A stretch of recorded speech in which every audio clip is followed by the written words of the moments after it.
Well, I know, right? I'm gonna love the subject that we're talking about today, right? It's gonna be fun. I Hi, think so. everybody. Absolutely. Right? Hi, this is Jenny Lee, my channel, Jenny's site, and this is Kelley Wagner, who owns the Edge Woo! magazine. This is a great magazine. Yes, it is. It's great. We're gonna talk about a great subject that me and Kelley actually have something in common. We didn't realize, it's dogs, but they're both bulldogs too, by Oh, the way. yeah. And they have the same pillows. Yes, they have the same pillow, and there's animal communication is so fun. But yeah, so why don't you go ahead and introduce yourself, Kelley, and then we'll Hey, go into take it that. from there. I'm Yeah. excited to be on a yoga ball today. Like, there we go. Oh, Like, really? that's just going to add a little layer of shimmy shake. Hey, everybody. I am Kelley of Edge Magazine. It is an honor to be here. Jenny's just good here, there, and everywhere. Just intuitive to intuitive. It's lovely to be around people that are just so dialed in, and it's just an honor to be here with you guys and with Jenny. And we're going to talk about well, when Jenny and I are talking, anything's possible. With you guys and with Jenny. Sorry. Oh Okay. my gosh, my voice sounds really weird. Okay, that's cool. So check out edgemagazine.net. That's our website. You can also get hard copies. Yes, we're the ones that went to print when everyone else went digital, but they're awesome, awesome, awesome. And I'm honored to be here. Like, let's rock and roll. And like Right. talking about like the top 5 things in my world are English bulldogs and animals. And we actually wrote about it in this month's issue of The Edge about third eye animals. Really? Oh gosh, yeah, right. That's And so, good. see, like I was talking with him telepathically today, and he was kind of getting into it with the kitty, and he's like very curious about the kitty, but the kitty is like all like standing tall, so it's really interesting where he's like he's confused. I don't know. Yeah. Okay. Sorry, I rambled. Rock That's on. okay. That's okay. And I think this is a subject like my son comes to me and he goes, so, because he works for a huge stable corporation in Fargo, and he's like, they need a massive animal communicator for this stable area. So I'm going up there Saturday to talk to them, and because I don't just do with that, I deal with the actual pain and the suffering that the animal is going through, and kind of do a whole scan of the body and the situation too. So it's kind of hits everything. So I'm going to start doing that, squeezing that in somewhere. Uh, Another thing that just is really coming to me is I know you have a herd of cows, and Heard. my previous industry, yeah, get this, aseptic sampling for the dairy industry. So I got to go to farms, and I just they signed up for this experience down on the earth plane, and hearing you talk about your cows on the water they get to drink, the supplements they take, the goodness of food that you invest in. I don't know if people realize how expensive food for cows could be, or just having a beautiful pasture of grass to be able to go in and nourish themselves. And the love that you put into your cows, it's so, so, so important. Like, great. Okay, tangent. Right. I'm back. So what's funny is this weekend I had to move them to the field because they get excited because we have a creek down there and everything, and my husband's like, kind of rushes them, and the bull is like, don't mess with him, let him poke his butt all the way down there the way he wants to. He's just one of those old souls that's not interested in going at your level of pace. He'll go down there when he's ready, and that's what happens. Like, as long as you let them do what they need to do, they're fine. And once they get down there, they're fine. They're in heaven. Like, yay, I'm here, I'm relaxing, and I get to eat fresh grass a different way. Yeah, so it's kind of funny. But yeah, they're in heaven right now. Just, and then the creek area where I have, it's just shaded so much, and it's so nice, and they just love being down there. It's pretty funny. Okay, people said it's hard to hear me, so I just want to make sure. Is that any better? I'm hearing you fine. I know. I just see someone said Yeah. Tammy Benson says it's hard to hear me, and we don't want to do that to everybody. No, we don't. But So I Tammy would give us a thumbs up if it's better, or a thumbs down if it's not. Yeah. Okay. So the thing is about animals, I think you're fine. I'm hearing you clearly. So Okay. I just want to make sure. yeah, so it's good. Okay. I'm just gonna switch something around here. Flip So something around. We're yeah, all friends from all over the world. right. So the thing is so with this animal communication, I think people don't realize they're doing it sometimes. A lot of people that have no intuition on animals or anything, it's like when I the first thing I ask them, I go, "What do you feel when you see this dog?" And they're like, "I don't feel anything. I don't get nothing." And for me, I didn't realize until I was young that every animal that I see, I get this like greeting communication right away. Like I go into the sense of very strong energy, their personality, everything. So to me, for a while, I thought it was just completely, how do you say the word? Normal? Normal, right? I'm like, aren't you getting them? Aren't you feeling that? And they're like, no, I don't. I don't get the personality. I don't get the attitude from the animal or anything. So it's very different.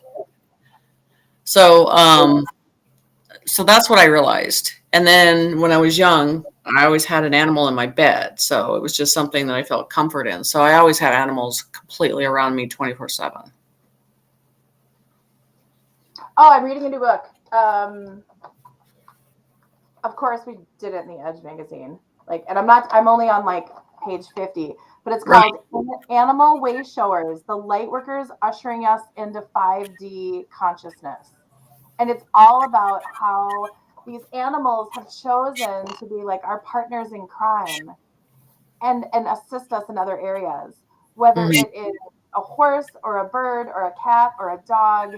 And it's just I've been loving on my animals so much more ever since starting to read this book, of just they complement our human experience. They Right. come, so that's when you said that you're always around animals. Like, I totally can see that, because they complement us, they help us, they nourish us in a different way. Mm-hmm. Yeah. And so the thing is too, and like, I have one cow and she gets pissy and like, she's just very intelligent. And you can go outside and she just looks at you that way. And it doesn't bother my husband, but I'm like, go do something now, because I can sense that she's upset and mad and very direct, so it's just like What's it. mad about? Well, she analyzes things and she wants things done precisely. Pay attention to me right now. This is what I want right now. And you can sense that and feel that right away. It drives me nuts because I'm just like, okay, sure. That's what I'll do. And so, yeah, it's definitely a situation where I feel like, and he's like, what's wrong? I go give it to her now. She wants it now. She doesn't want it later. She wants it now. So, and her calves are smart too. I mean, they just follow her intuition completely too. So it's amazing how they just follow each other. So it's funny. It's funny how that works. But yeah, it's humorous sometimes how they work. But and see, and I do a lot of passing for animals when they get ready to pass. The client calls me for that, Mm-hmm. and you kind of, What do you do to help animals transition? the transition for animals. It's almost like they're ready, but they're like telling me they're not ready. The human's not ready, and that's mainly their big concern, is they're not ready, is the human. And the animal feels obligated to a certain point, but also the human has to release and let the animal go. And that's usually what I have to tell them. Please tell him or the animal that it's okay for them to be released. And they have a problem with that sometimes. I'm like, you just got to tell them and let them know that they need to go, so it's just a hard thing sometimes for them to accept. But at that time, the energy changes, and then it's more comfort in that space where you feel it, and that transition of energy starts to exchange, and then you feel this passing, which is more of a positive situation than of a negative. So it seems to work out very well. So what about animals like your cows when it is time for them to be processed? How do you handle that transition differently than you would We the just older had one that was cow? 6 years old. His name was T-Bone, the cutest one. He was a big boy too. And what I noticed, he was having problems breathing. You know what I'm saying? And we really gave him a good life and rejoiceful, but you can tell that he was getting tired. You know what I'm saying? Just to the point it was hard for him to move and stuff like that. So you kind of, there's this knowing inside that they're ready. You know, we don't, this is the one thing we don't add stress to them at all. That's the biggest thing. And that's what thing that you can see through our product is because there's no stress in the animal and they're enjoying life, you know, and enthused by that. But the thing is just you just kind of, there's an inner knowing, an inner voice that tells you they're ready to go. Like, I've done my job. I'm ready to go into the next step. So yeah. No, it's beautiful because you think about, so I'm the girl that when you see the semis with the cows going to the slaughterhouses that do the blessings on the road, Yeah, I don't and do that adrenaline and anxiety for these poor animals as they're, I mean, it happens all the time. It's happening right now. And that adrenaline, we all know when we're nervous how we get just so the adrenaline pumping through Right. our body. And to be able to have T-Bone have this beautiful life and then all of a sudden just not be here Right. and not have that anxiety and that adrenal rush through the body and through everything. That's a Right. gift. I mean, I even have pictures. I really got attached to one of our bulls, and his name was Ross, and he was amazing. But his back of his leg um, were just deteriorating. And I didn't want him to know that humans could be cruel or anything because he never experienced that. So we just took him and got him processed because we couldn't do that to him because I didn't want any other person to be mean to him or do anything. But his body was totally broken down into a different way. So it was hard. And that one was hard for me. But I knew that he was tired, overly tired. And that's been about a year now. So I don't know if I would ever get that close to a cow again as much as I was with him in that way. Have you communicated with him? How's he doing? I mean, it seems fine now. When I do anything with Humble Healing, I mean, they're always around a tree and laying in that process. So it's always at peace with the situation. But he was a good one. He I was, get that he's honored that you're talking about him right now. yeah, he was great. And I have pictures in my office of him, several poses of him when he was young, all the way to the age that he was till he passed on. But yeah, he was ready. It was really funny. And the bull that I have now will not lay in the same area that my Ross did. He lays the opposite, like it's nope, that was Ross's, and I'm not gonna stay there. Oh yeah. So it was, and we still have Ross's little ones around, so we're good. His bloodline still goes on, Good. so that's good. But I mean, and that's the thing about it is people think when they're just really actually talking to dogs, sometimes they're actually picking up the instinct and the personality that's more than just that, and they just blow it off, you know. But a lot of people that are communicating with animals, we cannot watch shows of animals dying or anything. It's just so hard. It impacts you in seconds. You're like, nope, I can't do it. I can watch anything else, but I cannot watch or even sense or hear an animal in the suffering process. That's what's interesting about this book. And it's like these souls have come down. They know they're going to be a tortured animal or suffering animal. And I'm just seeing everything. Like, think of puppy mills. Think of all of these like, why would a soul want to come down and incarnate to be locked in a cage and abused?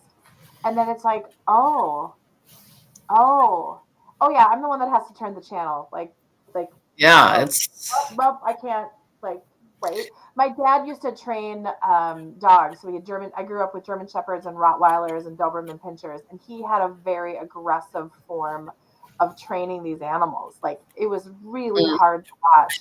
And I mean, to this day, I just, you can't train animals like that.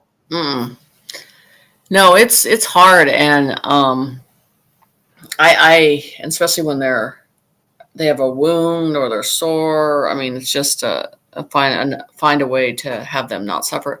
And I got one dog that I've had a while, and she's had probably 2 or 3 cysts, and I've got them all removed. And I'm just at a phase with her, and I feel sense with her that she's like, if one more shows up, you're just gonna let me go, and that's where she's at. Um, and they've lived a long life, just making that decision to let go. And I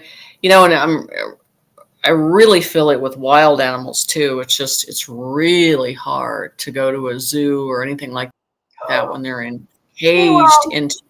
SeaWorld. Oh, I could be getting in trouble by saying this, but think about it. The whales in the tanks and the people walking and the noise in the tank. Think about when you're underwater and you, oh, sorry to cut you off, but zoos. Now, okay, here's where I think about zoos. Like, I won't go to the zoo, right? If they were all rescued Hmm. and rehabilitated and couldn't be out in nature in their normal form, then I'm a little Right, bit like, okay, we can discuss that. But oh yeah,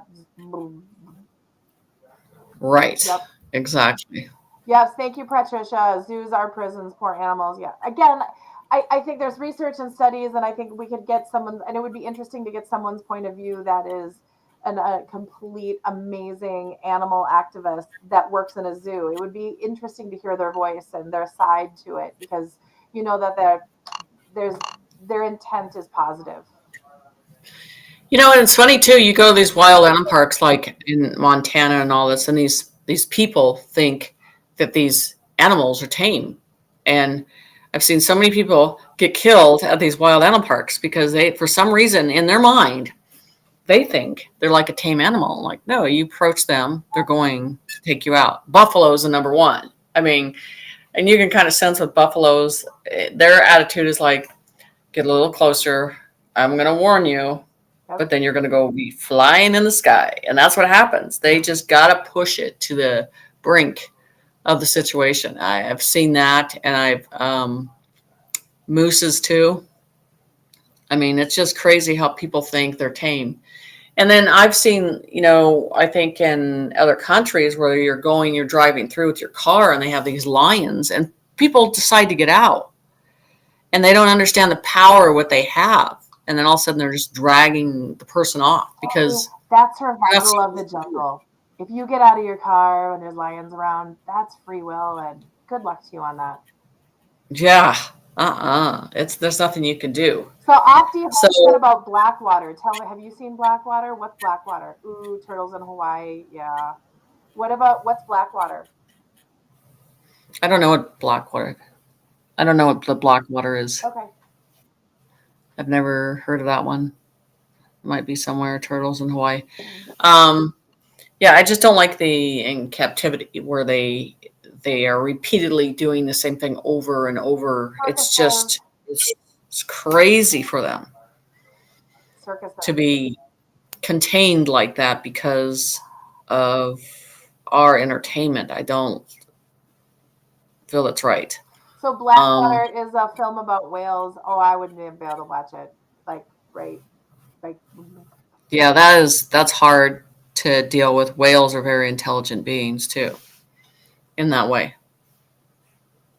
So I love to go to yeah, Maui, and Lahaina was a whaling village, and I guess a couple times a year. This is a long time ago. I went to the Lahaina Historical Society, and the bay would actually turn red because of all the slaughter, and I just was like, oh, I don't know. It's But then I'm Yeah, not a it's vegetarian. very hard. Admit it. Like I'm not a vegetarian, and that's where in my mind I'd love to be one, but I'll just admit Yeah, it. it's hard. It's hard. It's hard to a certain point, especially fish. Oh, fish. Like, I don't think I can give up that one. No, Fish is a hard one to say no to. no. I'm like, I think I can do everything else, but fish, I don't think so. I really like fish a lot. And so, yeah, it's pretty interesting. But yeah, I mean, and that's the thing with, and I have a horse too, and Cash, and he's moody on certain things that he wants to do, you know, like he hardly ever lets me spray, you know, because it on his body to keep bugs off. And then the other day I was out there and he's just like standing there like, do whatever you got to do, but get these things off of me.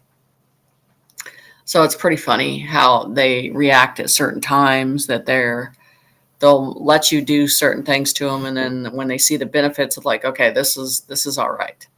But they pick and choose what they are going to be involved in, or want to be around you. I mean, people are amazed. I leave my horse open range, and he comes up when you're eating on the picnic table and is nosy, like, what are you doing? Yeah. You know, that way, and just, he's really funny in that way. Hilarious. I love it. Yeah. So think about Just, it. You know, when you put suntan lotion all over your body, I just start to itch. Suntan lotion to me just. So imagine, and I'm just using suntan lotion as an example. If you're spraying a chemical on the horse's body, they're like, no, thank you. yeah, it's hard, especially horseflies are really hard on. That is like, but those hurt. Those do not feel good at all. No. So I would definitely want the spray, considering the sting that they come with and all that. Well, so they can't yeah, just like wrap around and go, boop. I mean, it's right. kind of like our bulldogs. They really can't do much of anything when it comes to scratching anything or licking anything. No, they can't, and they do not like their claws, their nails clipped at all. It's one of the worst things with him is like, nope. So we have to sneak that process in. Well, actually, we have got a small calf lift, and we put him in the calf lift, so his paws hang down, and he doesn't have a choice. That's awesome. Yeah, and he's not happy, but he's getting arthritis, so you know he doesn't realize it's better until after you're done with him doing it. So it's crazy how it works that way. It's insane. That's fantastic. Yeah. So other than that, I mean, so I'm, you know, I don't really talk a lot about pet communication because, you know, it's one of those things that are in the back and people don't pay attention unless you ask a question about it or they're really interested in it. But I do a lot of it for a lot of different things, you know. And so especially when they're suffering or when they're dealing with too much pain or they have to be located.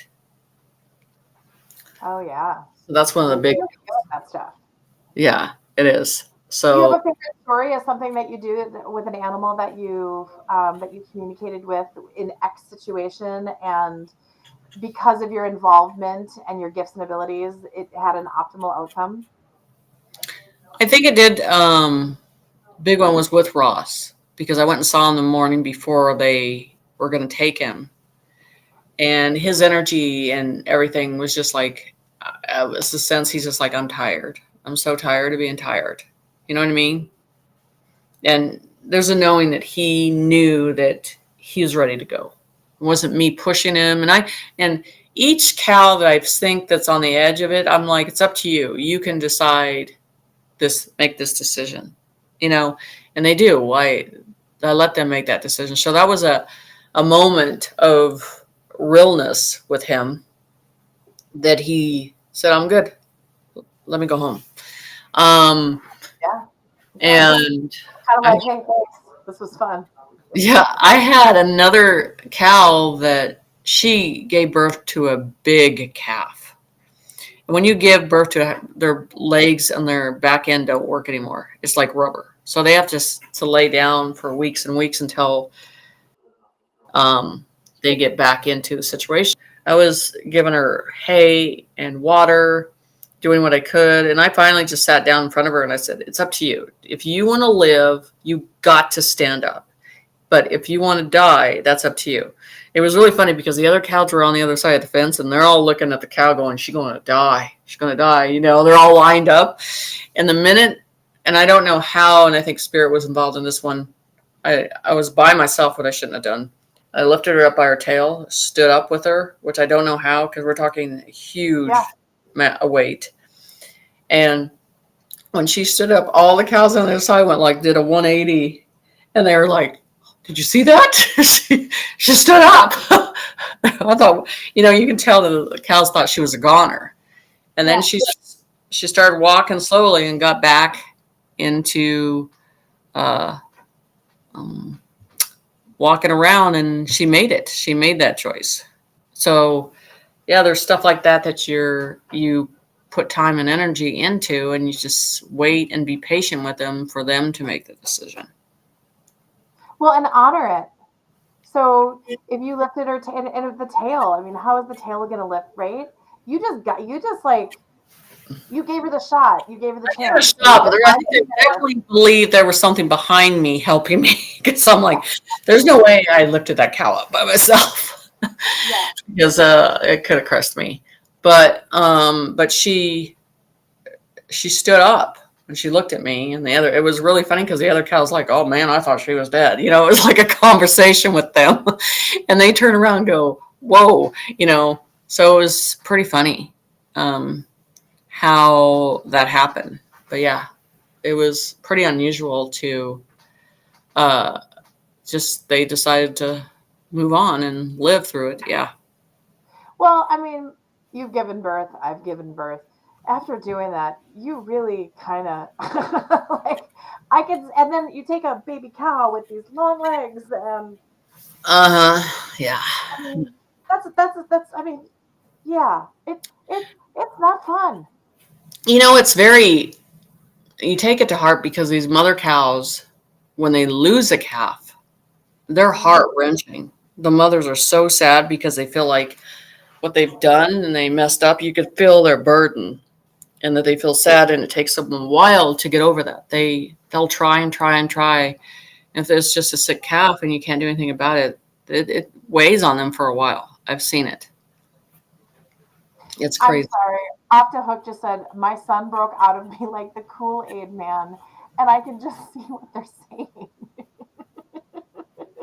Yeah. I mean, and it's interesting when they have like a cow that gave birth and lost their calf, and then a calf that's mom either died in birth or didn't make it, and they put them together, and they kind of they know that it's not the same, but they're like, right. We got this. Right, exactly. And they do. And then, we've had a lot of twins happening. A lot of them have had twins over and over. It's pretty cool too. So, and that's pretty interesting too when they have it. But the main thing is I believe that the animal has a choice, to decide what they want to. You can't force them. The ones that I can't watch is what they do to pigs and what they do how they take care of animals in a manufacturing process for stuff like that. It's just so hard because they don't have a choice. They don't have any free will to roam the way they need to. So it's just sad. Well, I know. I hope that changes with everything changing in our world, that how you can have nature and animals and humankind look at it in a very sympathetic way instead of looking at them like they're just a process and they don't have any emotions. It just drives me nuts on how they look at that, because I couldn't do it. I mean, it's just to hear an animal hurt, it's different. Even when you hear a human getting hurt, it goes to the core of you in a different way. So yeah, I won't deers either. I just won't. I don't believe in hunting them. I don't do it at I all. just drove like I did like 5 hours and on 94, and the amount of dead cows, I'm sorry, dead deer on the road. It was just so it was hard to watch, and they weren't cleaned up yet. So I'm doing a little blessing to everyone that I'm driving by, and just hopefully just put some goodness in a sad situation. Right. And because I've done the animals for a long time, and especially, I think the hardest thing is when they're having problems breathing, and the owner won't give up, and they're just so tired. And you should see the spirits they still have until they get their owner to understand that they need to go. Oh, you're gonna like this story. So I had an 18-year-old little rat terrier named Baxter, whose spirit's been around me lately.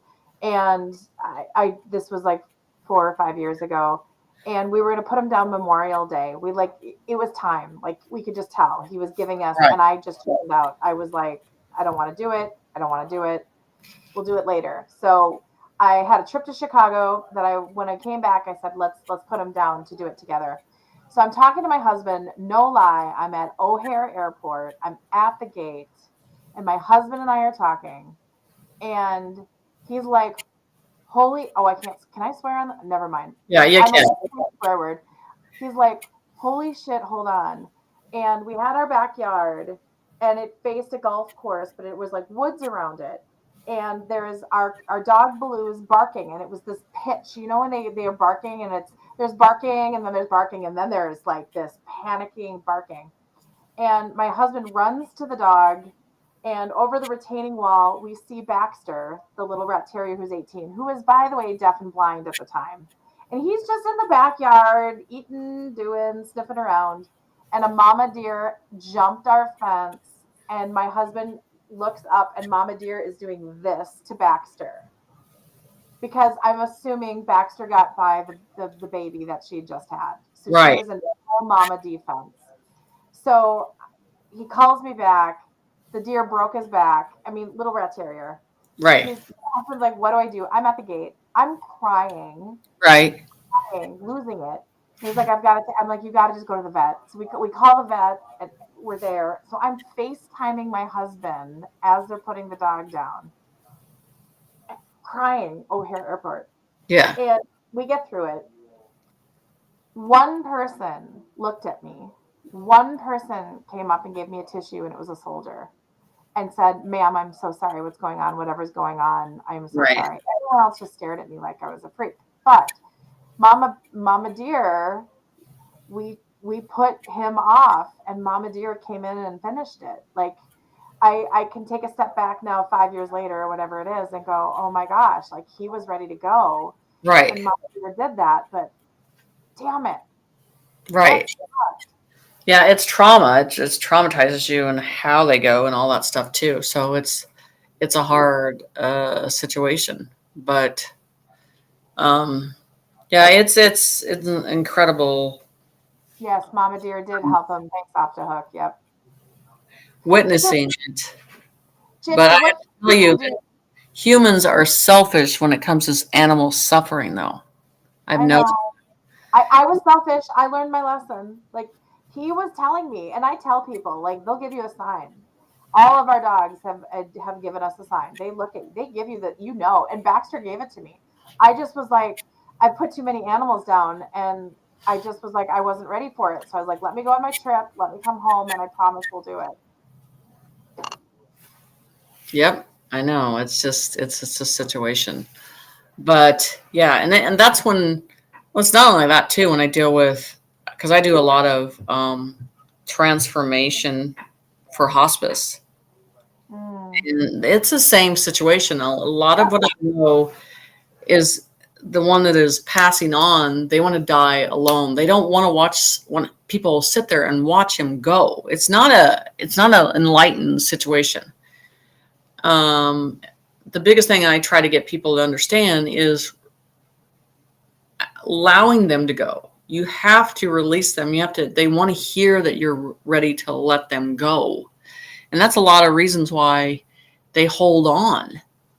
And the thing is I had one, and I got her ready for transformation of her son. And then she called me over the phone, and I just described her, said, these are the spirits right by him. This is what you need to say to him, and then verify that those are there. And he goes, yeah, they are. He goes, okay, well, he's ready to go. So you have to get ready for this process. And it was a couple minutes and he was gone.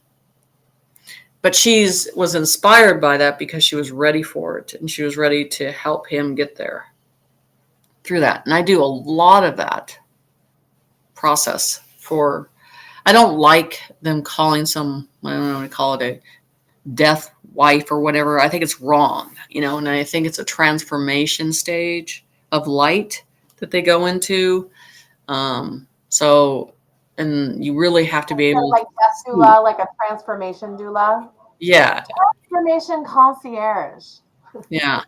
I don't like the midwife death or whatever you call it. I think it's horrible. But because it's an inspiring situation, and then you show each side of what the process is and what you see spiritually on that side and this side. And it's an easier process if you could see both and get them ready for it. There's just nurses that are hospice that get them ready to go, but it's different when you can actually see what's going on the other side before they're getting ready to go.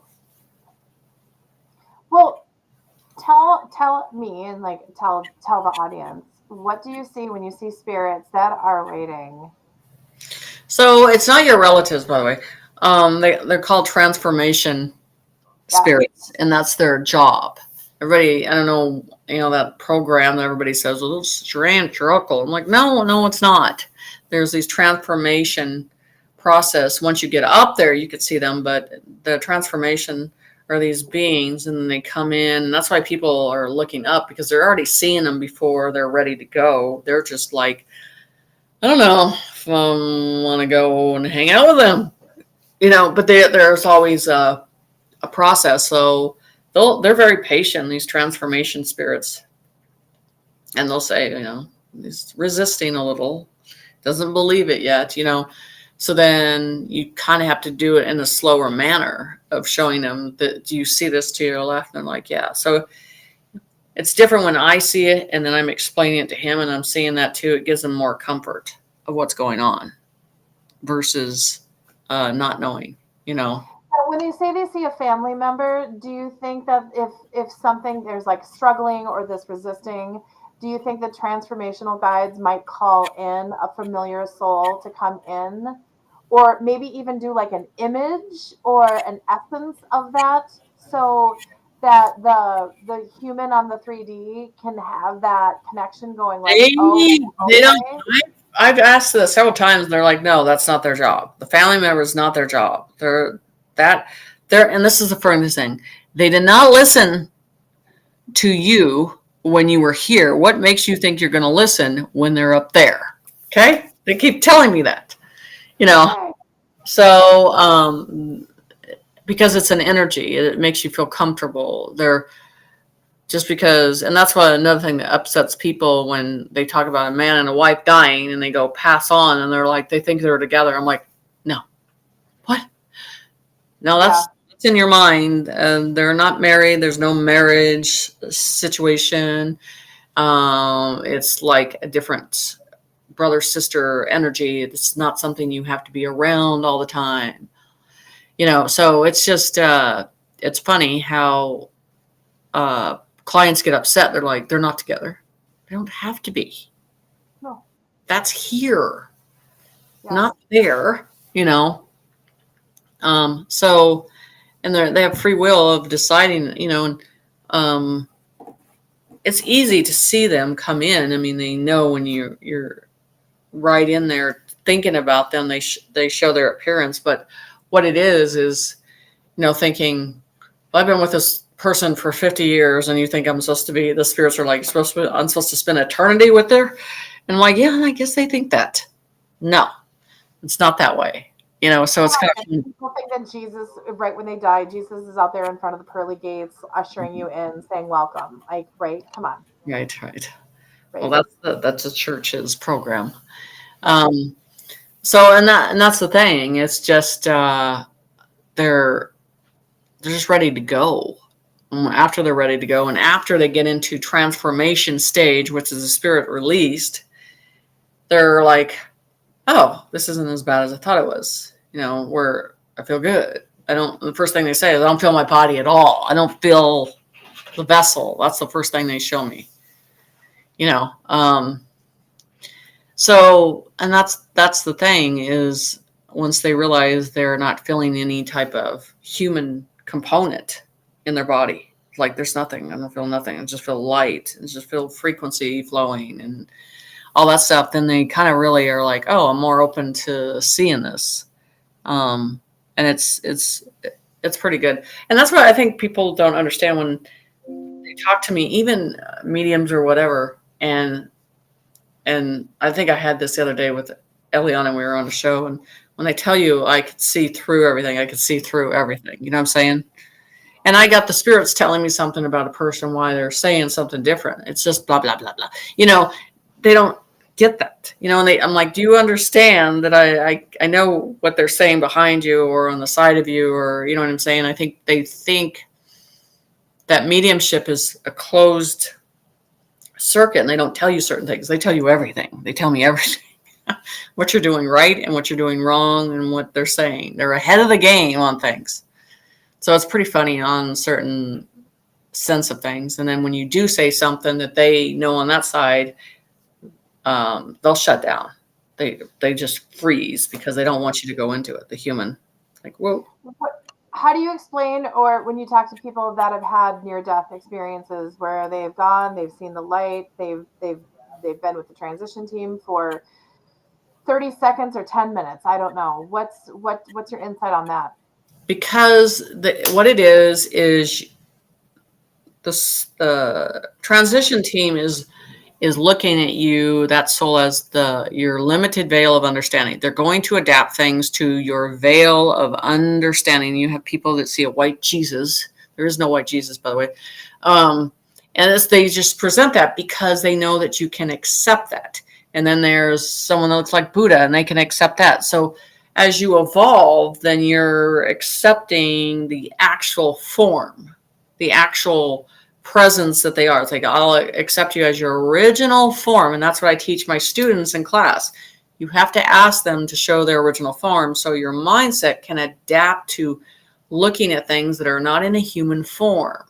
That's the biggest thing. And that's why that veil changes, is how you see things.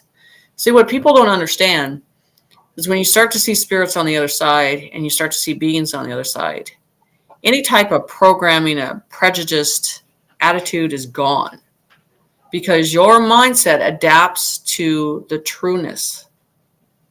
It's like you're seeing through things, and all that outside shell doesn't matter anymore because you're seeing their original form. Right. And those are all of different colors. And so all that's fake. I saw a bunch of masks. I don't know why, but I just saw masks. Yes. So it's a better situation. And that's why getting people to accept that you need to accept them as their original form is important. So not that commercial stuff that they throw out there and everything looks the same and the same penny and same wind, same, not wind, but feather and all that stuff, all that BS they try to sell you on. But it's because they really go in for the DNA of the identification of what they are and how they look and everything. And when I've come across where they've told me, they're like, that medium can't even see us.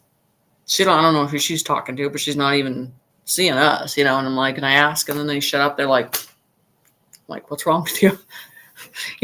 So, and that's the difference between, a seer and a medium. A seer, a medium can see and talk to and communicate, where I literally can see through every veil, every dimension. It just goes through. It's a pureness of identifying everything in the view that I can see it in. And I think that's what sometimes makes people feel uncomfortable, because if you're hiding something, they're very standoffish, you see that. But then when they're being honest about things, it just flows, but it's very interesting, the situation sometimes. So, yeah, I know. That's hilarious. I think it's amazing. I love it. Like, no, you're talking to the right girl on this one. Yeah. So, and that's the thing. People don't talk about what seers can do, and they put it in that category of mediums. It's not the same thing. And people don't understand, like, remote viewing, mediumship, psychic ability, intuitiveness, all that comes around me from different energies. Like, there's an ability that walks in and shows me the remote viewing. There's an ability of a seer, of an energy, besides shows me looking at something. So I work with a system together. But what I'm saying, each ability works with a different energy. People get stuck on, my spirit guide name is Bob. No, that is not English is not the spiritual language. So when I'm writing down the names of a being that they're working with, it's usually, I have to do it word by word. I can't letter by letter, because I won't you have to say it, which is never in English format. And so they're not Bob, Tom, Mary, Sally, whatever. It's not that way. It's just hilarious when they come up with that. And I'm like, yeah, nope. So, and then the appearance of them and how they appear in a very different form. It doesn't look like everybody else's, Okay, you're gonna like this one. I've been playing with the whole name thing lately, because I know English. I know it's geometric symbols, sacred geometry, and I've been told, when I dial in with my guides, the name thing is such a human thing. Like, it is. So I've been getting this triad of souls around me lately, and it's always a triad. And one comes like the magical, like, fairy in Cinderella, the Bibbidi Boppity Boo, and I just see the little cloak and the Bibbidi Boppity Boo, and then I see the one like and that's the feminine energy, and then the masculine energy like Merlin, but they correct me that it's not Merlin, so I'm like, okay, that. And then the one in the middle, I see Harry Potter glasses. I don't know why, it's Harry Potter glasses. And then I ask them, and I use your advice, show me in your original form, and they all become just glowing lights. But they show me the Bibbidi Boppity Boo, the Harry Potter glasses, and the Merlin, just so I can see the picture in my eyes. But then they flip the minute I'm like, and then I asked them about names, and they're like, oh, just stop. Stop. So that's what I've been lately, and I've been just, again, practicing and playing. But it was really interesting, because this triad of souls just started coming in. It is. It's a tribe of them, and when you're working on something, like, and not to say anything, but one of my guys, the remote viewing, he's so damn accurate on remote viewing. It just blows my mind. And when I'm not even trying to do it, it's just, and that's what they don't understand. I work with a system that shows that information, and it's just, sometimes I'm just barely starting it, and it's already in my head and told where it's at. So it's really funny sometimes how you can tell the difference of them by their frequency, by their energy, by the level, and how they talk. And it just amazes me how it comes in like that. And that's the thing. They're funny. They stand around a lot and look, where I see people and they're talking to something, and they're like this, though, like, nope, they're not talking to me. That's great. Yeah, so I've had many that have done that.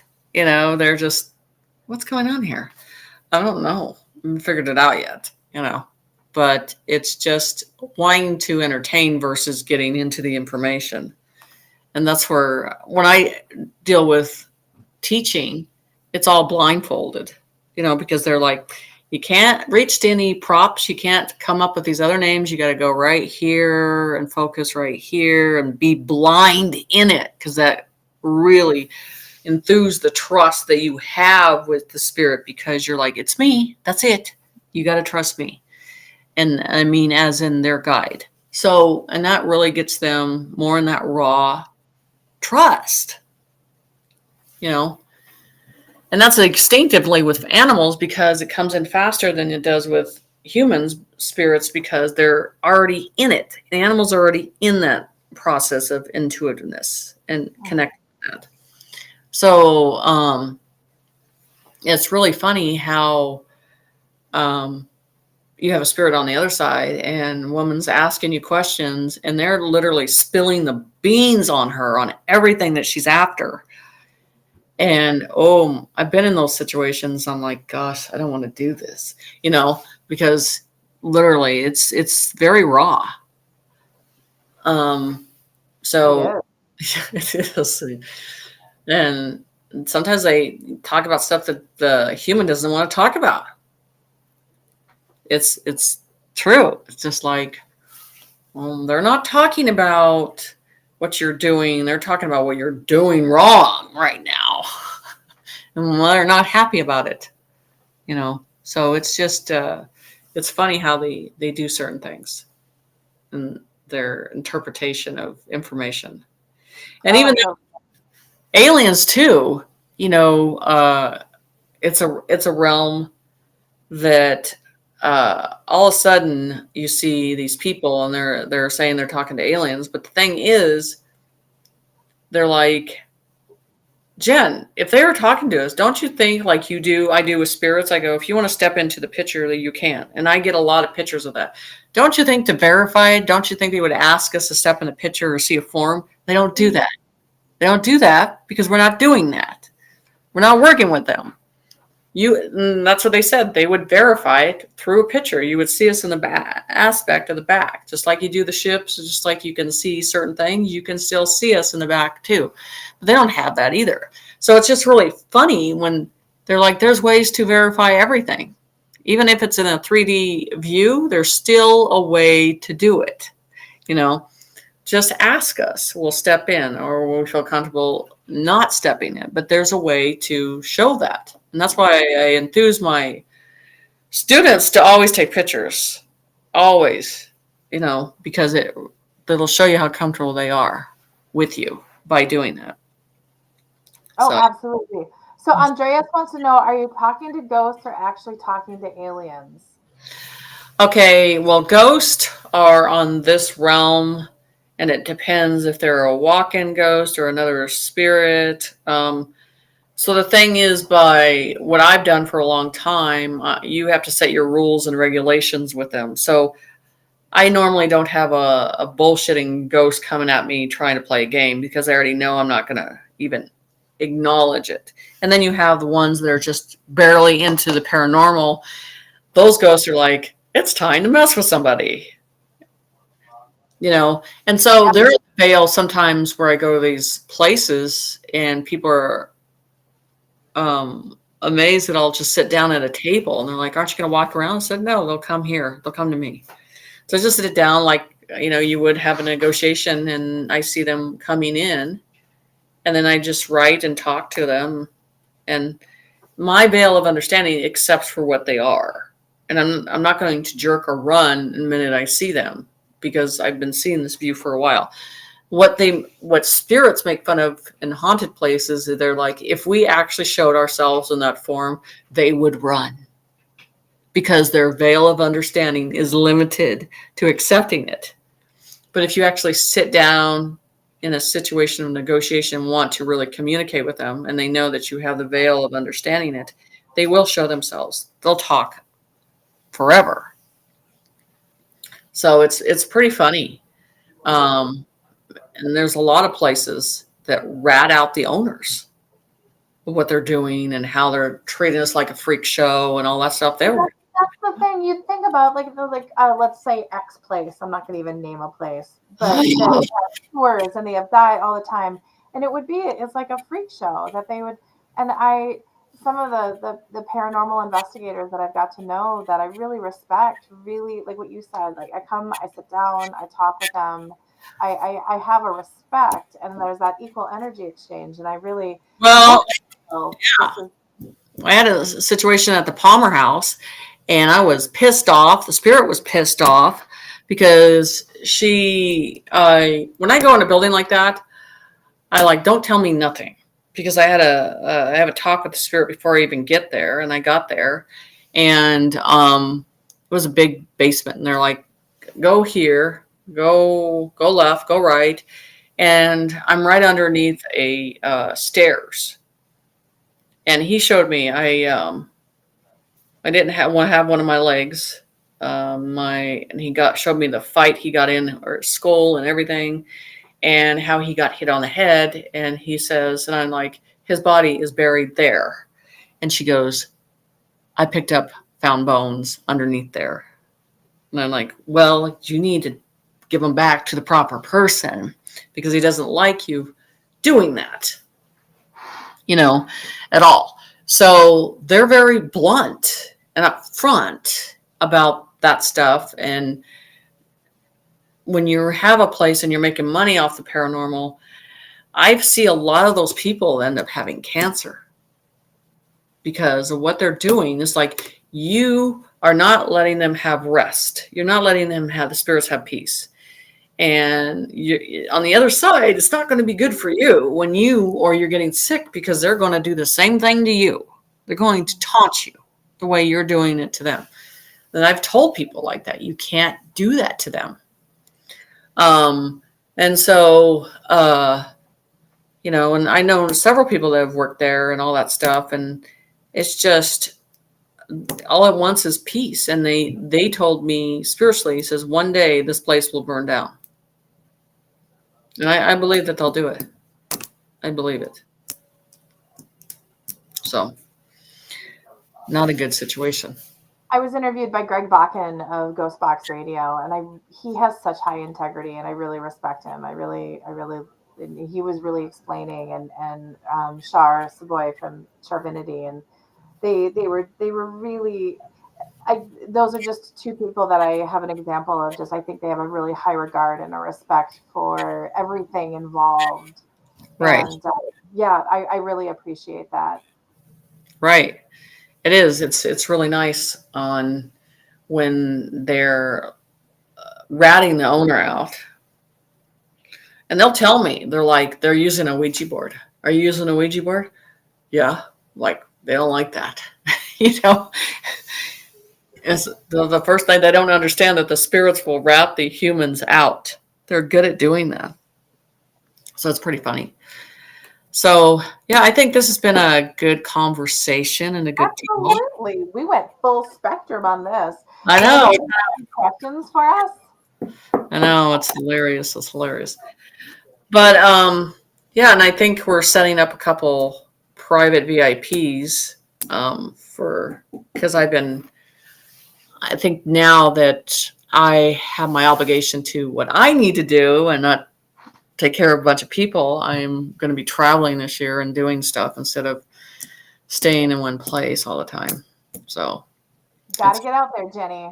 I know I'm doing it. I have to. So other than that, I think you can put in your link how they can contact you, and their information. That and yeah, and anybody's interested in more about the spiritual stuff, or communicating with spirits, or really knowing the stuff that they talk about, they can contact me too through classes and everything else, remote viewing. But yeah, I think this is a pretty good subject about certain things. But yeah, I got to do another one today too about Intel and everything else. I haven't been on here in about a month on YouTube because I've been so busy. Yeah. It's been I just dropped crazy. My email address and my website in for everyone to check it out. I think I did it right. I apologize to everybody. Well, I just thank you so much for having me on. Bulldog owner to bulldog owner. They're very, very special beings. They're not dogs, they're not humans. I feel like they're these little gargoyles in between dimensions versus race. Right. They have their own way of doing everything. Everything. Yes. Mine, for my previous ones, were more like pigs. Diesel is more like a rhino, and he just does whatever he wants, and he just goes right through. And I adore him on every level.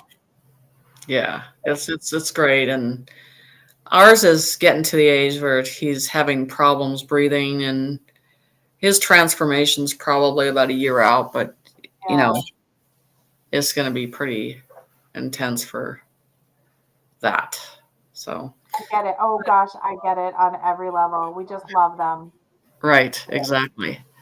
So, well, it sounds good, and I'm sure I'll bring you back on. We'll talk about some more stuff. So, you Well, guys, you and I mean, come on, we could talk about anything. I know, right? Even the stuff they don't want to talk about. Yeah, even that stuff too. That's the private channel later. Yeah, exactly. It'll be funny. Okay, guys, have a good day. I will be on in probably about 2 more hours about Intel. Everybody's waiting to hear. Okay. Woo! Everybody, make sure to tune in. Talk to Okay. you later. Bye.